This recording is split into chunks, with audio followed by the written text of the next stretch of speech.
munculnya penyidikan perkara dugaan mencegah, merintangi, atau menggagalkan penyidikan perkara suap atas nama Harun Masiku, pasal 21 Undang-Undang Tipikor.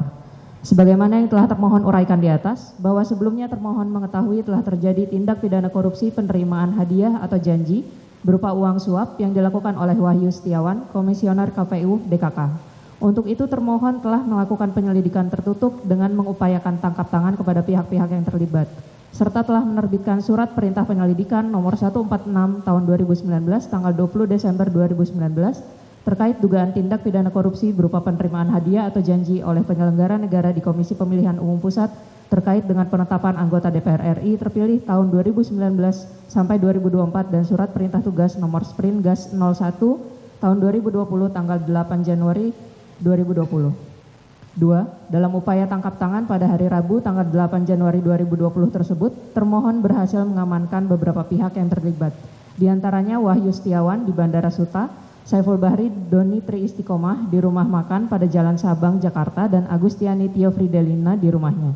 Termohon juga mengamankan saudara sepupu Wahyu Setiawan di Banyumas beserta istrinya. Selanjutnya termohon juga bergerak mengejar Harun Masiku dan Hasto Kristianto atau pemohon dengan maksud untuk mengamankan. 3. Pada hari yang sama, tanggal 8 Januari 2020, sore hari sekitar jam 16.00 WIB, Firly Bahuri, Ketua KPK menyampaikan konferensi pers melalui media bahwa sedang dilakukan OTT KPK pada KPU. Padahal termohon belum sempurna melakukan tangkap tangan karena Harun Masiku dan Hasto Kristianto belum bisa diamankan. 4. Dalam proses pengejaran kepada Harun Masiku dan pemohon tersebut, ada petunjuk yang didapatkan oleh termohon atas penyadapan tanggal 8 Januari 2020 jam 19.54 bahwa terdapat perintah dari pemohon kepada Nur Hasan, penjaga Rumah Inspirasi, Jalan Sultan Syahrir nomor 12A yang digunakan oleh pemohon berkantor, untuk menelpon Harun Masiku supaya merendam HP di air dan agar Harun Masiku untuk melarikan diri dari kejaran petugas termohon dengan percakapan sebagai berikut. M bilang, "Pak, ini ada amanat." Har bilang, "Ya." M bilang, "Bapak, handphonenya harus direndam di air, terus Bapak standby di DPP."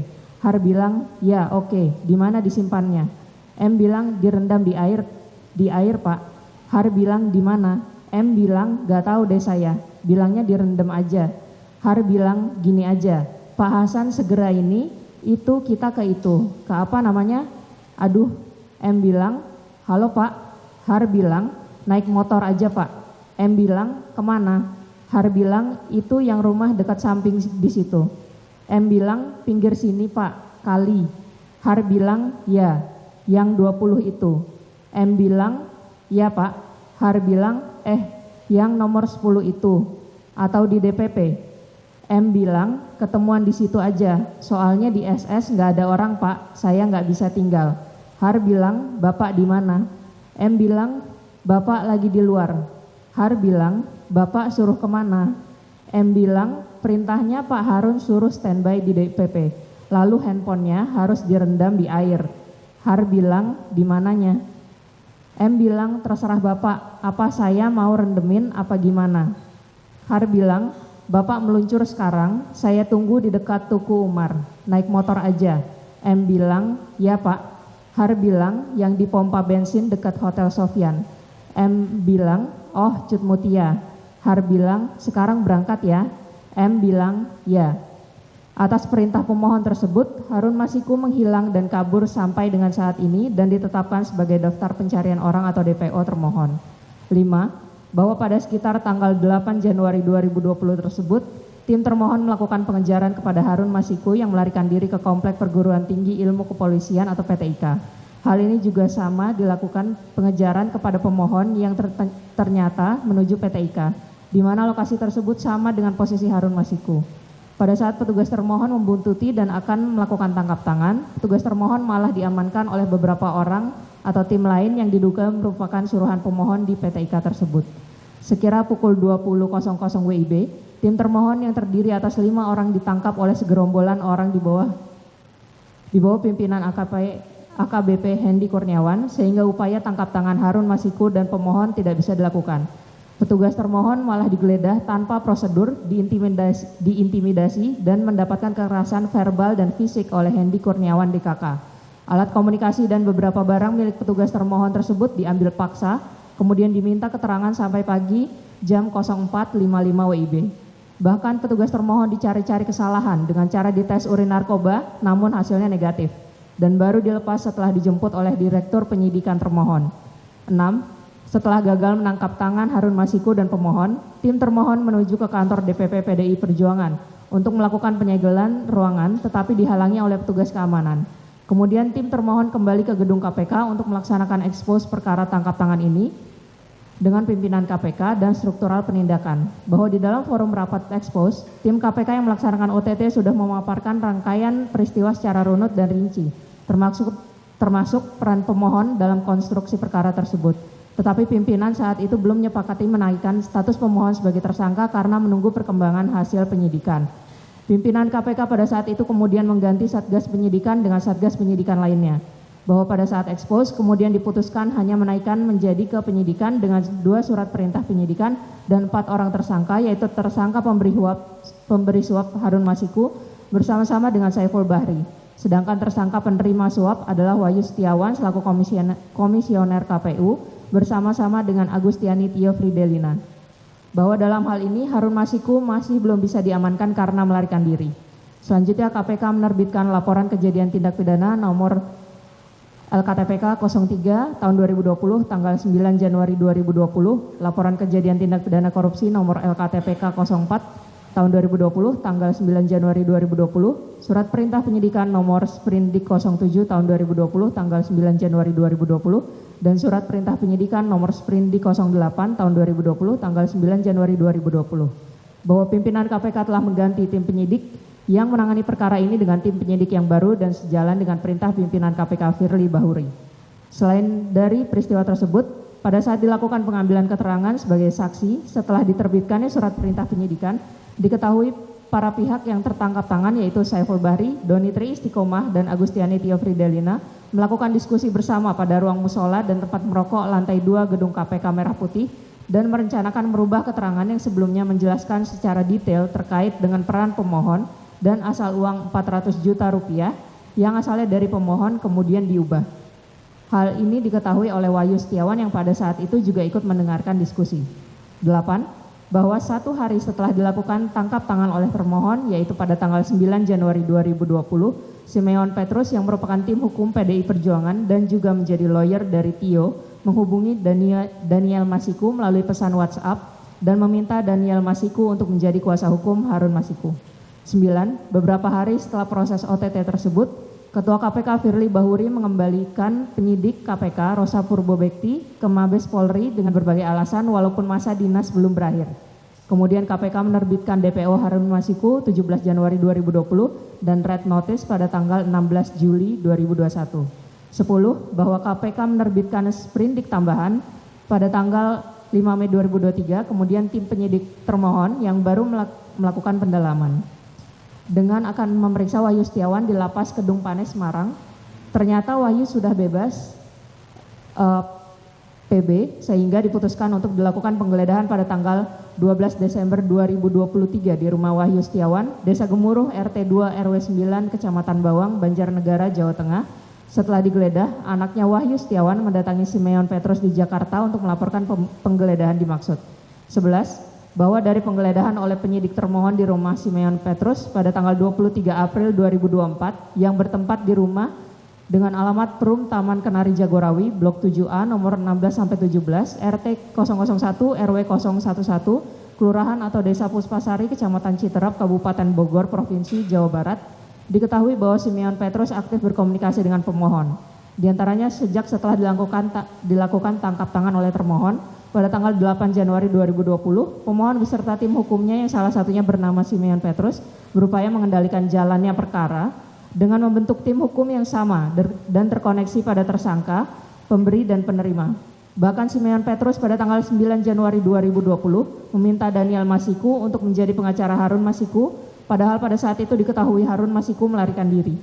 Bahwa pada handphone milik Simeon Petrus tersebut menyampaikan sedang sibuk mengurus KPK dan amankan pemohon. Dalam hal ini dari penyidik termohon, bahwa terdapat percakapan pada handphone milik Simeon Petrus dengan rekannya yang menerangkan jika Saiful Bahri tersangka KPK akan loyal dan pasang badan pada perkara dimaksud. H. Hal ini dipahami adalah untuk melindungi pemohon dari jeratan kasus korupsi. 12. Bahwa atas beberapa bukti petunjuk tersebut, untuk mencari keberadaan Harun Masiku, kemudian penyidik termohon melakukan pemanggilan terhadap diri pemohon tanggal 10 Juni 2024 yang pada saat dilakukan pemeriksaan saksi, penyidik KPK berhasil menyita handphone dan beberapa barang lainnya yang diduga memiliki hubungan dengan perkara yang ditangani. Bahwa pada handphone milik pemohon tersebut, penyidik termohon menemukan rekaman suara pemohon dengan beberapa pihak yang diantaranya adalah Yanuar Prawira Wasesa, tim PHPDIP, yang mengurus PB terdakwa Wahyu Setiawan, dan menemui Daniel Masiku setelah penggeledahan.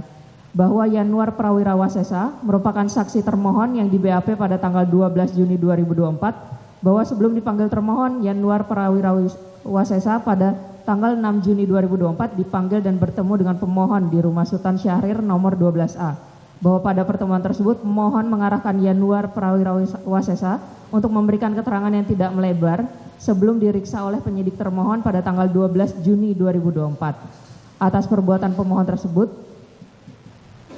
penyidik dan pencarian atas perbuatan pemohon tersebut penyidik dan pencarian DPO Harun Masiku menjadi terhambat dan penyidikan perkara tersebut mengalami perintangan. Izin terdapat renvoy berupa penambahan.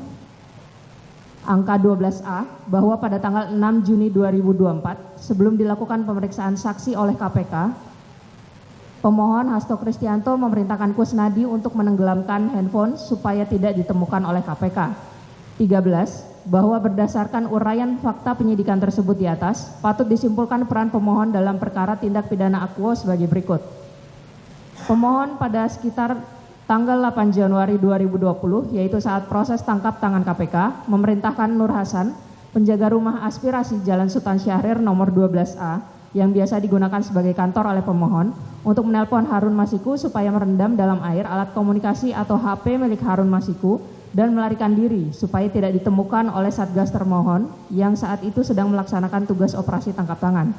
Bahwa kemudian sejak perintah pemohon tersebut, Harun Masiku menghilang dan menjadi DPO termohon hingga saat ini, sehingga penyidikan guna mengungkap dan menyeret pelaku tindak pidana korupsi menjadi terintangi.